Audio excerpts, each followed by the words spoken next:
Hello and welcome to the Geeks Review. I'm Royce. I'm Jacob. A few weeks ago, the movie Free Guy starring Ryan Reynolds debuted in cinemas. I didn't get to see it, did you? No, I don't go to the cinemas much these days. No. Well, to make up for it, we're going to take a look back at the film that began the Ryan Reynolds Renaissance, 2015's Deadpool, the first big screen adaptation of the wisecracking, fourth-wall-breaking, ultra-violent Marvel anti-hero. Not technically the first, but the only one we talk about.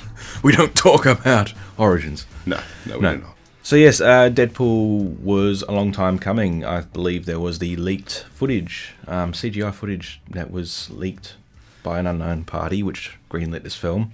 Let's face it was Ryan Reynolds that leaked. Yeah, it was. We all know it was Ryan Reynolds. Yeah, and this is an origin story, a revenge story, and probably one of the first mainstream, prominent, MA-rated superhero movies. We've had others before, like Watchmen and Spirit and Sin City, but this is one. Yeah, definitely the most high-profile one we've had, and probably the best received, to be honest. Yeah, and 6 years later, we've now got the Suicide Squad. You've got Deadpool 2, you've got Logan, all these other films which I guess kind of owe their existence in some regard to Deadpool. It is nice that we're now allowed to make more adult comic book movies. Because a lot of the stuff in comic books you couldn't really put into a PG or G-rated movie. No. People go like, comic books are for kids, but I don't think they've read a comic book recently because my word, they get gory. They really do. Dark and grim. And then I would like to see some more adaptations of horror comics. Because there are some fantastic horror comics out there. Wish I could remember the names of them. But there are some fantastic ones out there. And there's even one of my favourite ones I've read recently, which also leads into comic books. It was, Namor, or Namor, I'm going to pronounce it. Yeah. It was basically the first superhero comic made. Someone made a comic about him, but it was a horror comic. From the perspective of people who were trying to find Atlantis. And how, rather than Namor being a superhero, he was the protector of the secret of Atlantis. And it was just these people in a submarine trying to find Atlantis, getting picked off and removed by Namor. And it was really good read. It's interesting you say Namor. I always thought it was Namor. It probably is Namor. Either works, he's a fictional character. But he's Marvel, isn't he? Yeah. Yes, he is. And then Aquaman is sort of DC's similar. Answer to Namor. Also very original with Atlantis. Well, I guess it makes sense because Atlantis is something that's very ingrained in the culture of subconscious. It's like the legendary lost city, lost beneath the waves. So, of course, they're going to bring that into comics. It's an easy access point for people. A few years ago, they announced they were going to actually do a darker Aquaman spin-off around the trench, but that's since been cancelled. I think DC's moving away from the darker stuff now. Probably wise. Dark is all well and good, but it tends to come across as more just dour and dreary. Or edgy. Edgy. Which edginess in itself is alright, but when it's done by Hollywood, it just comes across as trite. Well, Deadpool. That's why we're here. Yes, Deadpool. Yeah, this edgy, but in a funny way. This is kind of like everything that you could not do, just chucked into one film. Copious amount of sex scenes and violence and swearing. Oh, God, yes. What else, is probably in here in some form. Strictly speaking, it isn't the best possible Deadpool film because it doesn't really get his origin right and it leans too much into the kooky crazy. But that's also the biggest draw for Deadpool as a character for most people, so I can definitely understand why they went with what they did. And that does play into Ryan Reynolds' strengths because he is primarily a comedic actor. Yeah. He did a lot of rom-coms through the 2000s. It's basically National Lampoon, but if you had terminal cancer and superpowers. Yeah, that's right, Van Wilder. I forgot about that movie. Oh, man. There was a movie he did a while ago where he was a soldier trapped in a coffin, and the entire film was just in the coffin. I haven't seen that one, but I kind of want it now. That sounds interesting. Yeah, it was really quite good. I remember when this came out, there's all the jokes, the fourth wall breaking jokes. Do you think Ryan Reynolds got this far on his superior acting method? But going back to that film where he's trapped in the box, it's quite good. And he's quite good in it. It is always fun when you see traditionally comedic actors show their actual acting chops. It's like anytime you see Robin Williams when he did a serious one, it's like, oh, damn, this guy can act. Yeah, did you ever see 1 Hour Photo? I did not, but I really need to because I've heard it's fantastic. It is, yeah. And what was the one he did with Nolan? It was Insomnia. opposite Al Pacino. I think the one for me that really made me laugh Robin Williams as an actor, outside of his comedy, was Dead Poets Society. Oh, yes. Now, for a lot of people, it's a bit pretentious, nonsense, drama, but being a sad little loner kid in high school watching it, I was drawn to it. I felt very closely connected to the character who does, in fact, do that. Yeah. But Roman's performance in that was just spectacular. And I was like, I wish I had him as a teacher. Yeah, he was really good in that. And a bit sad I went to the horror films when we think dark, mature, Robin Williams movies. I'm like, oh, what's the one where he's really creepy? Well, it also just shows his range. Yeah. Because the man he was a very funny man, but he could act. Good, yeah. Ryan Reynolds we're here to talk about, though, not Robin Williams. So Deadpool was... Yeah, okay, well, talking a bit about the origins, I guess, of the character. And he did start off created by a man who can't draw feet. Oh, Rob Liefeld. Or spines. Or muscles. While he created some fantastic characters, the man himself's a bit of a tosser. But yeah, his art style is... You can tell he would use bodybuilders as references, but he wouldn't take into account the perspective. Perhaps the most famous picture known was the Captain America, who had a 3-foot wide torso. Yeah. Now, if you'd seen bodybuilders, you could tell it was a bodybuilder doing that thing where they clench their one... they put their hand over one fist and then flex their bicep on the side. However, he removed that and just had his arms at the side and gave him a chest about probably triple Z. And it's bizarre. And also his facial features always look so much strange. Yeah, he uses like the same face across. And just... Technically, the technicality is fine, but the actual composition always comes across as strange. And also pouches. Lots of pouches. So many pouches, to the point I think he made like a parody character called Pouches, who's just an, animated bunch of pouches. And I mean, in fairness, pouches can enhance a good character design, but there comes a time when you have to think this might be too many pouches. I remember there's a video he posted online where he's driving down the freeway, he's inking a comic page, and he's filming himself doing so. And I'm just like, oh no. That's a terrible decision. Yeah, absolutely. Don't do that. Horrible. Deadpool, so yes, Wade Wilson, he was also a parody character of Deathstroke. Yes. It's a name Wilson. I can't say, Deathstroke. Yes. Otherwise known as Slade Wilson. Yes, who feels like a character who's sort of edgy for edgy's sake. When he's well written, he can be a fantastic character. The problem is quite often he's not, and given the nature of comic book writing, he's got 100 different writers written him, which makes the canon very messy, because in certain canons he was also engaged in a sexual relationship with a teenage girl. Oh, no, not... Who was one of the Teen Titans, and that was just gross, and I'm fairly certain they've declared that no longer canon, which I'm very grateful for, because it never should have been in the first place. That has no place in a comic book. Let's destroy some childhoods of the Teen Titans cartoon watchers. Yeah. Which character was it? Terra. Oh, dear. Yeah, right. She's very different in the comics.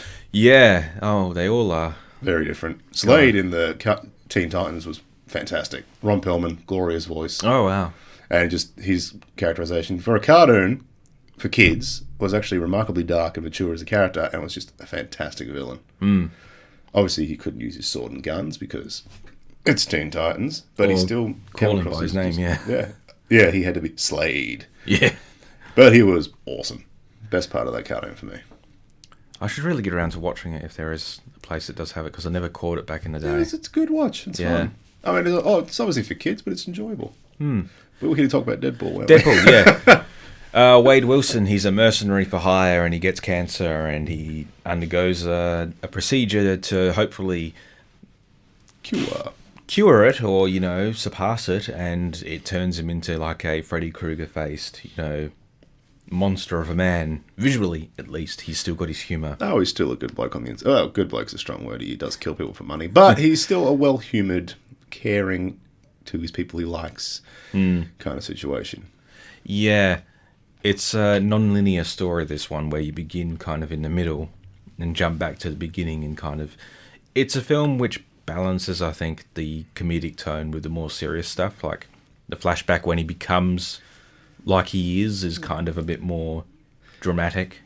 Even with still plenty of his usual quips thrown in. It does try to keep the comedy tone consistent throughout the entire piece, but I feel like it doesn't underplay a lot of the more serious moments. Because when you see him, obviously, spoilers, you haven't seen the movie, because when he's going through the procedure and it's just torturing him, he's just in constant agony. It's just mutilating his face to cure the cancer. That's quite harrowing. It's quite a harrowing scene. Cause you just see him suffering, and you can't even just quip through that one. No. And of course, the actual procedure wasn't to cure the cancer; it was to give him powers. In this case, obviously not in the movie because licensing issues, but he was given a copy of Wolverine's regeneration ability. Oh, right. Which is what the original thing was, because he was part of the Weapon X program that Wolverine was. That's where Deadpool came from. He was from that same program, alongside Wolverine and what was his name? The weird Russian whip guy, not Red Rocket. Whiplash. No, Omega Red. Oh, okay. Yes, I know of this character. Omega Red. Yeah. Yes, I think that was his name. Was it Red Omega, something like that? Yeah. He was weird. But yeah, so obviously in this movie, it being not technically, well, it could be because Colossus shows up. Yeah.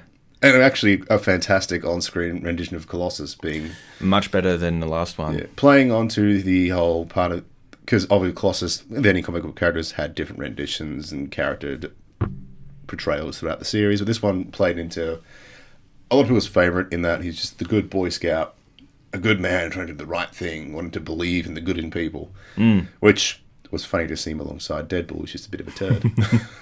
The only other X-Men we get in this film is Negasonic Teenage Warhead, who is in the comics, I don't believe, an actual X-Men. She's a villain at one point. Yeah, she's associated with Emma Frost at whatever point she was at the time, and now she's been integrated.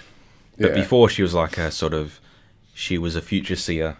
She could see future events. Very different character design too. Yeah. Fantastic name though. Yeah, she's actually named after a song by the band Monster Magnet, which I really like. Obviously, I only found about the song after the fact. Well, it's a good way to find new music, isn't it, movies? Yeah, it is. But they don't actually say the title in the song, so it's just like this amazing... Yeah, just this amazing title, and it's like an amazing song, but doesn't have any connection or reference. But yes, so Deadpool is out for revenge on the man who turned him into the monster that he is. Ajax, probably a character in the comics. I didn't care enough about him to check. He is, yeah. And seems pretty close, at least in regards to power set. Like he's not invincible, but he has no pain. And he's essentially a superhuman with no pain receptors. So, in contrast to Deadpool, who I guess is in perpetual pain. Because of the terminal... Oh, yeah. Fair thing we better mention here. The cancer didn't get cured. No. It's just that his healing ability was so powerful, it is constantly keeping up with the cancer and fighting it. So he's actually in constant agony because his body is constantly fighting and then growing more cancer at all times. Not a great way to live. No. But he's making the best of it. Because his regeneration power is actually insane. He can get decapitated and still just soldier on. Yeah, which we kind of get in these movies where he gets blown up and he gets torn to shreds and he still just keeps on going. It is funny watching his little hand grow back. There is that scene where he tries to fight Colossus and he just breaks each of his limbs as he does so. I did like that one. Yeah, this film... Colossus just standing there like, wait, stop. No, what do you mean? Stop. Wait. There's a lot of humour, lots of different types of humour in this film, and like I said, it just throws it all at the wall and sees what sticks, and most of it did. Yeah, I think a lot of the sexual stuff didn't work for me because it just sort of feels a bit juvenile. But that's also a big part of Deadpool, is he is a horny little juvenile trapped in the body of a cancer-ridden mutant. That is true, but I do find it's a lot more of the throwaway lines that get me, like whose litter box did I just take a crap in? And it's like, anyway, continue. Yeah. I also enjoyed the Happy International Women's Day scene. That was a very special one for me. Yes. Yes, that was fun. It showed me that Deadpool was a man with courage. A real man, a proper man. Yeah. One bit of him that's missing from the comics was the voices in his head. Yeah, which I do find a shame, but I feel like it would be hard to really bring that into a more visual medium like the movie, because the movie was obviously saying that it was self-aware, but it wasn't taking place in a comic book. They'd have to actually establish that he was aware he was in a comic book that became a movie. I think, you can obviously have voiceovers, and it could have been a method for them having the fourth wall breaking, where he's kind of like talking to the voices in his head, opposed to like a nebulous kind of, Yes, it would have been nice to see, but I can also see why they didn't include it in the first one. It might have been a bit too much for audiences to all take it at once. I think they could now, maybe. I reckon they could probably pull it off now. I did hear, actually, like fan casting, like before it was revealed that the voices weren't going to happen, that if they were, like either Jason Mewes, who was Jay from Jay and Silent Bob, Yeah, as well as Stephen Ogg, who plays Trevor in Grand Theft Auto. That could work. Who's angry and Canadian, and, Appropriate. with kind of this, laid-back voice and the more aggressive one to sort of be at war in his head, and he'd be talking to them and sort of... Which is also one of the fun parts of the comics. It's just the little speech panels popping up, and it's just the voices in his head that he's constantly at war with because he's nuts. There was an element which I might have misunderstood about Deadpool, but I always kind of felt like because he knows he's in a comic, he can break the rules around it. Like if he could like leave a panel and then show up in the next page, he reaches down and punches the villain in the panel below him. Played into in other comics with him, but on the most part, it's more just a self-aware realization that he's taken place in the comic book. He just can't do anything about it. Yeah, he just knows he's trapped in a comic. He's like, oh well, this is my life. Yeah, and he must just seem so mental to everyone else. Oh, he does, especially Wolverine, which is always fun because Wolverine goddamn hates Wade, which Wade relishes in. It's a shame we never got a crossover between the two of them. It really is. It would have been great to see those two on screen now. And just because seeing Hugh Jackman and Ryan Reynolds outside the movies just interacting and bickering with each other because of the movies is hilarious. Yeah. Which leads to one of my favourite scenes where there was finally the reveal to his love at the end of the movie about how he really looks. And she took off the mask and they'd stapled Hugh Jackman's face to it. Yes. That got a good giggle out of me. Yeah, that was a good one, that one. Yeah, it's funny revisiting this as well because it was quite scandalous and different at the time to even hear swearing or see extreme violence in these sort of mainstream superhero movies. Or even recognise that sex exists outside of pillow talk. Yeah. And then after the Suicide Squad, it's just... Par for the course. Yeah. No sex in that film, really. Oh, there's a few hints of it, but it's about it's kind of more focus on the violence. Well, yeah. And the swearing. Very much that one. Talking about, the balance between the comedic and serious, there is the scene where Wade is in in the centre where he's being tortured and being given his powers, and he's talking to another patient, and they're kind of talking about the bucket list, and it's kind of gross out humour. It's all in good fun, and then his buddy just kind of says something I'd like to do is make banana pancakes for my kids, and it then just goes, well, this is now really heavy. This is really hammering home the gravity of the situation that they're in. It's really... I thought that worked quite well. It did, it's yeah. That instant juxtaposition. He's like, oh, right, no, these guys are being tortured and having a horrible time and probably not going to come out of this alive. I think that's good. It does that because it does give you... It makes you care about this character. I don't even know if he has a name. Yeah, it was just... and Wade himself. It's good. It was a good character moment, which a lot of movies tend to forget to put in. You need to have little character moments to help you care and understand the characters more. It's all well and good to say, this is Deadpool. He has powers. He is mental. But it's important to also give us a few insights into him. Into Wade Wilson, not just Deadpool. Yeah. Which is good. Similar scene, or scene around the same time, with... It's interesting to see less angry Rosie O'Donnell, Gina Carano, in this. Yeah, before the controversy. Yeah. Even before, when she was in Star Wars, it's kind of like, oh yeah, that's the lady from Deadpool and Fast and Furious 6 and... Tough lady person. It's really interesting how they did the fight between her and Colossus as well, who's a completely CGI character who's 7 or 8 feet tall.